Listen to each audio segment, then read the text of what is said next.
इस वीडियो में मैं आपको बता रहा हूं कि 100 रुपए के अलावा आपको भले ही पैसे कम खर्च हो रहे हैं, लेकिन दिक्कतें क्या क्या आएंगी ये आप समझ लीजिए। स्टार्ट करते हैं। नमस्कार, मेरा नाम है राहुल और आप देख रहे हैं राइट टू नो। वीडियो आपको अच्छी लगे तो प्लीज लाइक करिएगा और चैनल को सब्सक्राइब नहीं किया तो सब्सक्राइब करके बेल आइकन जरूर दबाइएगा।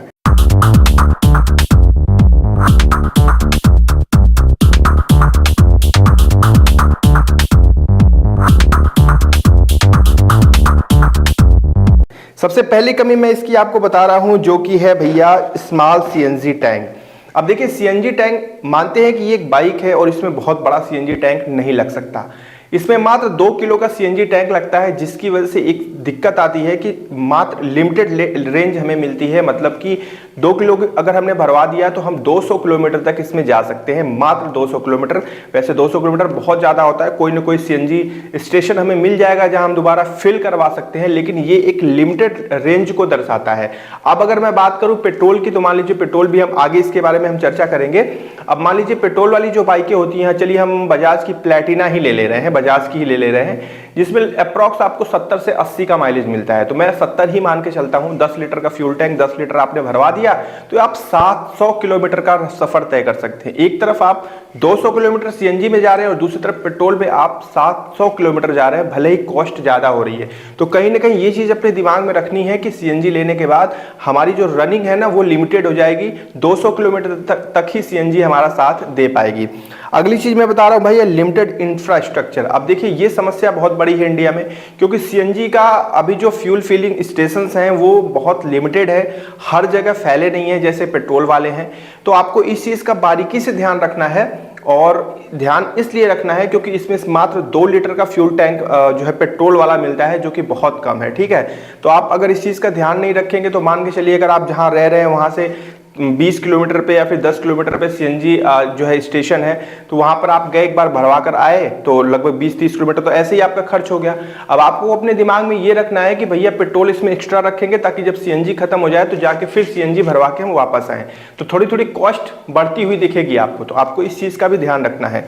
अगली चीज मैं बता रहा हूँ, वो performance in CNG is slower in overtaking. देखिए, ये सवाल थे आप लोगों के कि क्या सीएनजी बाइक में, फ्रीडम 125 में सीएनजी में चलाने में क्या पावर कमी होती है? जी हाँ, सवाल का जवाब यही है कि हाँ होती है। जब आप ओवरटेकिंग करेंगे तो आपको समझ में आएगा कि भैया पेट्रोल की बात अलग होती है और सीएनजी की बात थोड़ी सी अलग है। आप इस चीज का ध्यान रखें। अगली चीज मैं बता रहा हूं, स्मॉलर पेट्रोल टैंक 2 लीटर। देखिए, आ गई बात घूम के, क्योंकि इसमें 2 ही लीटर का पेट्रोल टैंक मिलता है, जिसमें आप मात्र 130 किलोमीटर का सफर तय कर सकते हैं। 65 का माइलेज कंपनी क्लेम कर रही है पेट्रोल के साथ, लेकिन मुझे लगता है कि 60 तक का माइलेज इसमें, या फिर 55 से 60 का ही माइलेज आप निकाल पाएंगे।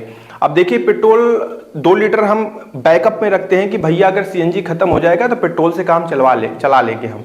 लेकिन कहीं अगर ऐसी दुविधा मिल गई कि जहां सीएनजी का फ्यूल स्टेशन ही नहीं है, तो 2 लीटर हम कितनी बार इसमें पेट्रोल भरवाएंगे?